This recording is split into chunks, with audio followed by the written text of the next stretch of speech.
Hey, this is Erica, and this is Ever Educating, my channel about teaching tips, tools, ideas, and resources for new college instructors. This is episode 5 of a series of videos where I cover one major project at a time, the big details, the small details.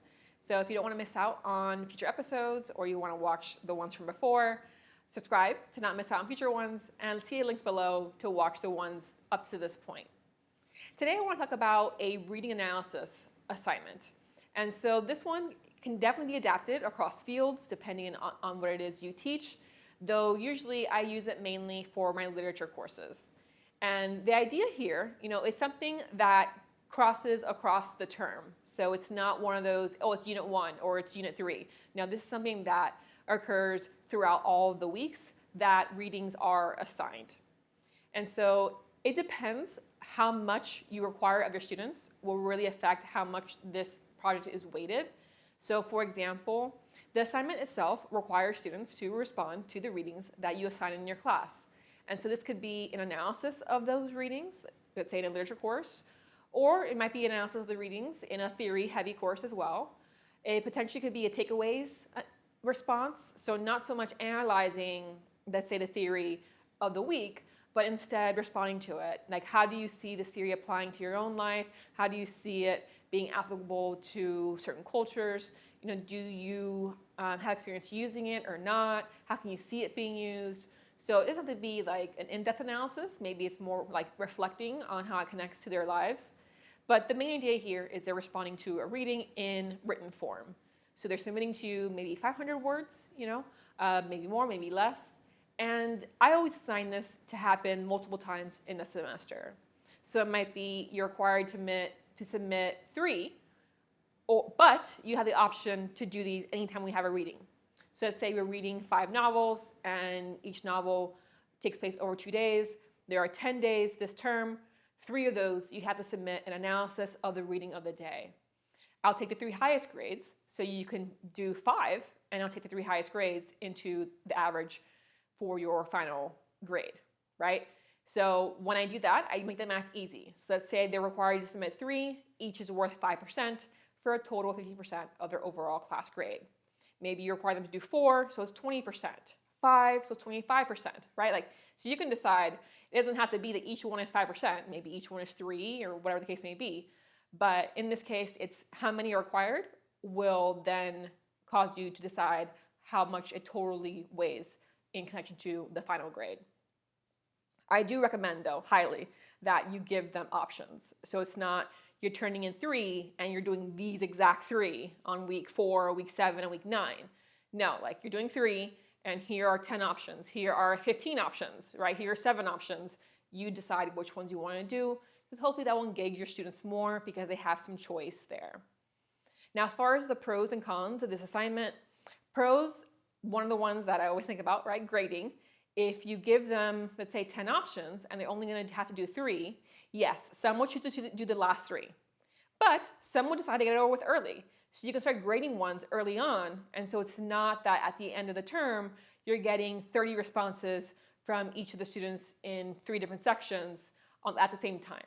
Hopefully there's some variety. You've already graded maybe half of them during the earlier ones, and then now you only have half left to do in the later ones.